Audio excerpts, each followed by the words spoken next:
Hey guys, Saku Foxart here with Fireforge Gaming, and welcome to the fourth installment of The First Tree. Enjoy!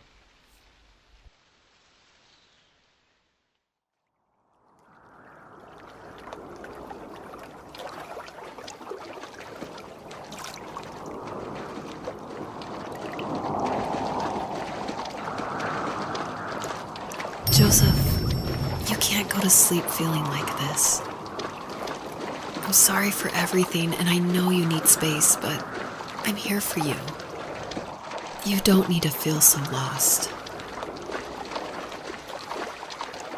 Joseph?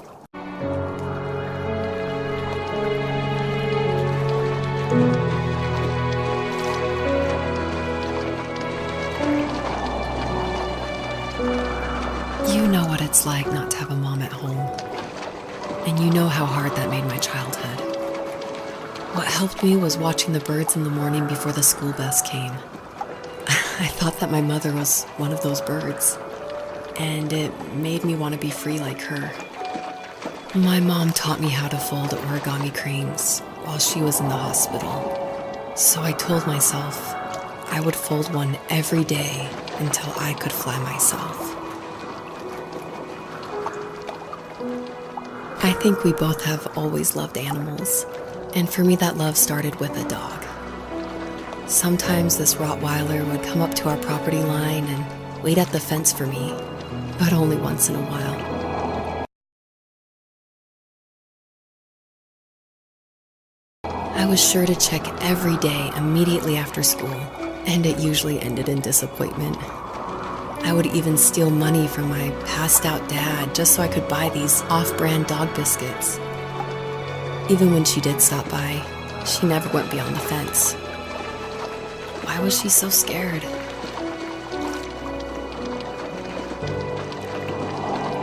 I think my dad was the opposite of your dad in almost every way, except he was in the military as well. He coped with alcohol of every kind. The trailer started falling apart, he got angry, and I withdrew. More and more I became the weird, quiet kid who made lots of origami birds and carried dog biscuits around. I think we were pretty similar when it came to being the weird kids. And that same sincerity in college was one of the reasons I was so drawn to you.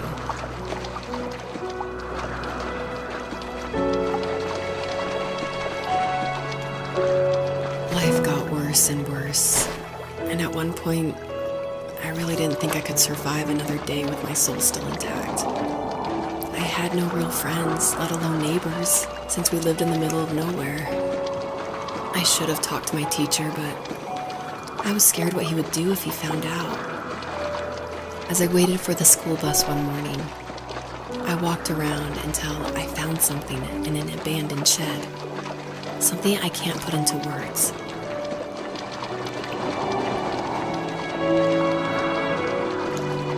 I summoned courage I didn't know I had, and I broke into my dad's room and found the key to the shed where he had locked my bike. I'll never forget that feeling.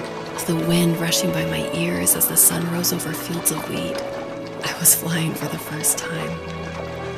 I biked as far as my legs could take me until I found a house that felt friendly, and that felt like home.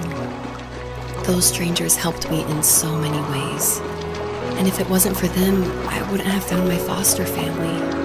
And if it wasn't for my parents, I wouldn't have met you.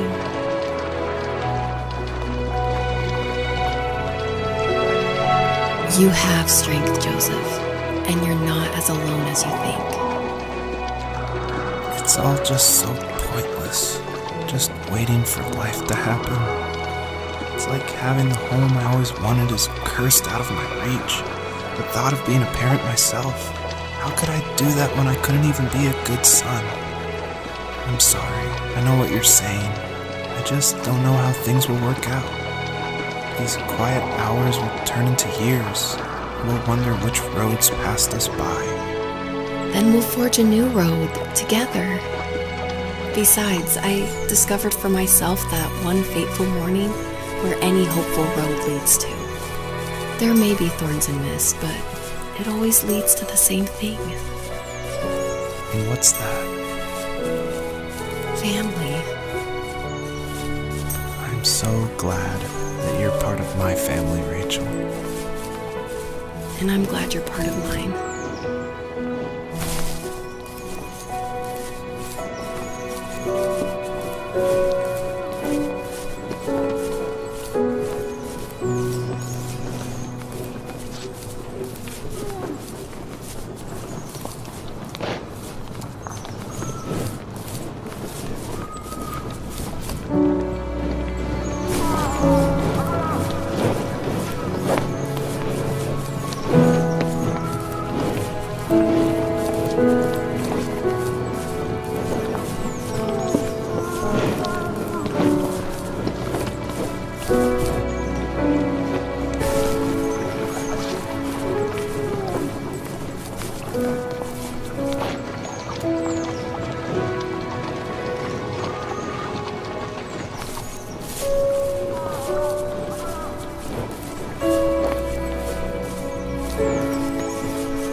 The fox knew her last cub would be waiting for her at the first tree. She was almost there.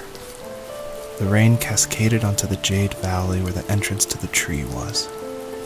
Life was protected there, because that's where life began. It was now only a mother and a daughter left. Items from my life still dotted the ground as she moved closer to her destination and destiny.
high school, I felt something I hadn't felt in a long time. Drive. I looked into the best architecture schools on the West Coast, then got a dose of reality when looking at other students' portfolios and the high cost of tuition. I still wanted to be something, to be the next Alvaro Siza, and to make those thousands of sketches worth something in my grand history. But now even an internship sounds impossible. Siza helped me understand how essential emotion is in architecture, and he also said light is the real composer of space. I like to think these glints of light, like not finding a job or even a strange dream about a fox, are something I should be thankful for, even if the illuminated space is something I'm less than comfortable with.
My dad was super supportive with my college plans, to a point. Things were okay until this terrible accident happened. I guess a forklift flipped over due to a bad axle, and it crushed one of the workers there. My dad didn't eat for days, even though he wasn't directly involved. It devastated him. Not only did it hurt the business, but it just freaked him out. He would talk in his sleep, muttering things about firing people and saying sorry. One fateful day he approached me, said that since my school search wasn't going well, I should finally be a man and take over the family business.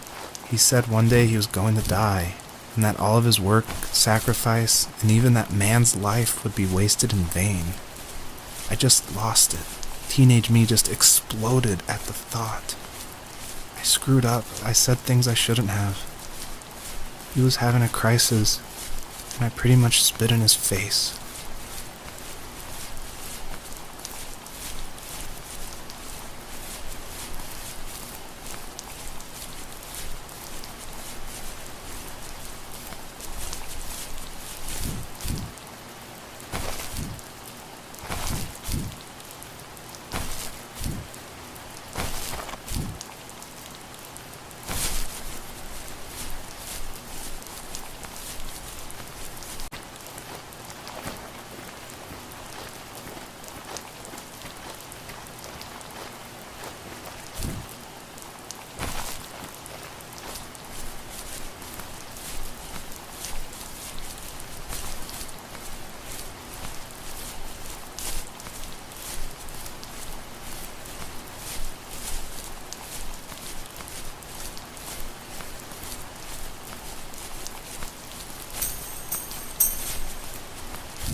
Was that the last time you talked to him?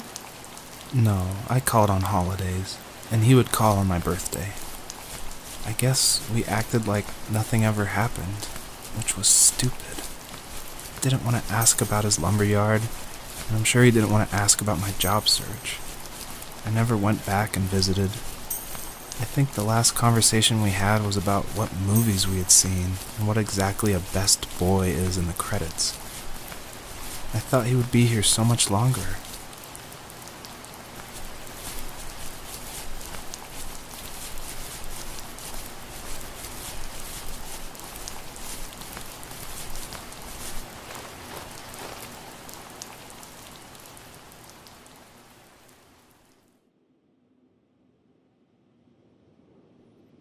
In the distance, the first tree illuminated the wasteland.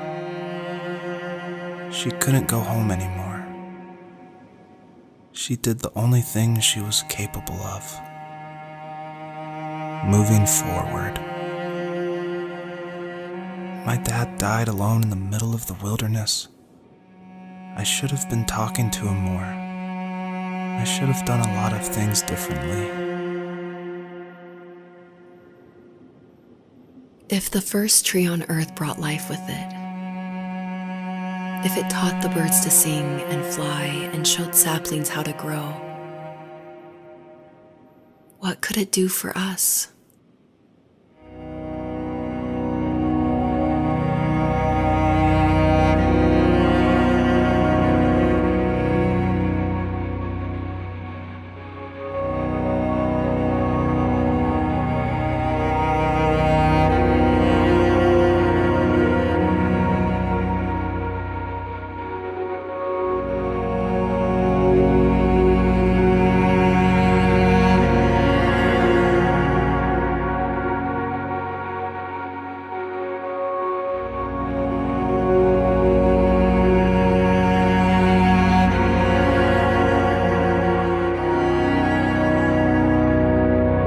There was a letter I received yesterday from a name I didn't recognize, with a quote I can't stop thinking about.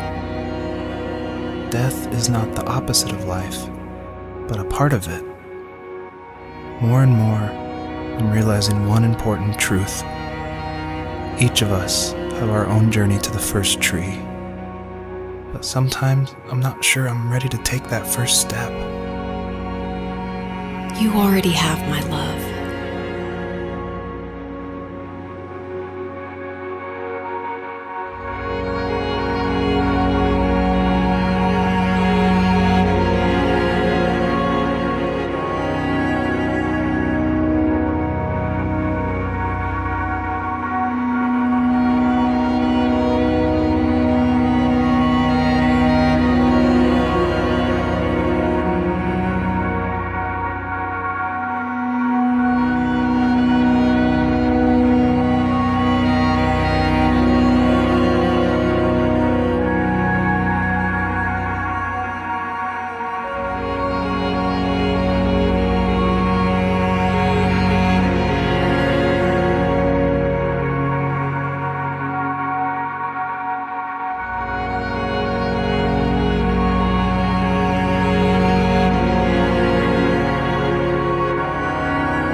distraction from tomorrow.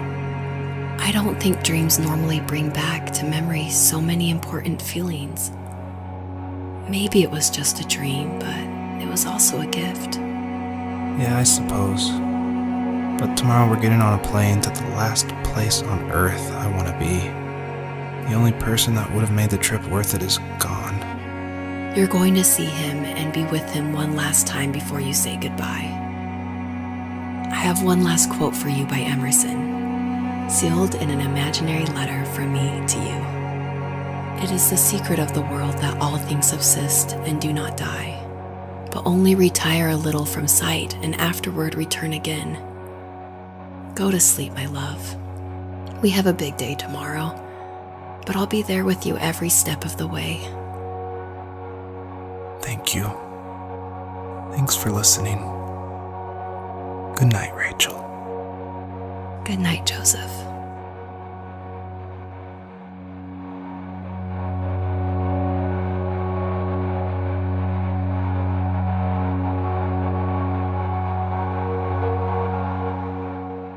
Hey guys, thanks for watching and stay tuned for the 5th and final installment of The First Tree. Make sure you hit that subscribe and bell icon to stay up to date with all your Fire Forge Gaming videos and news.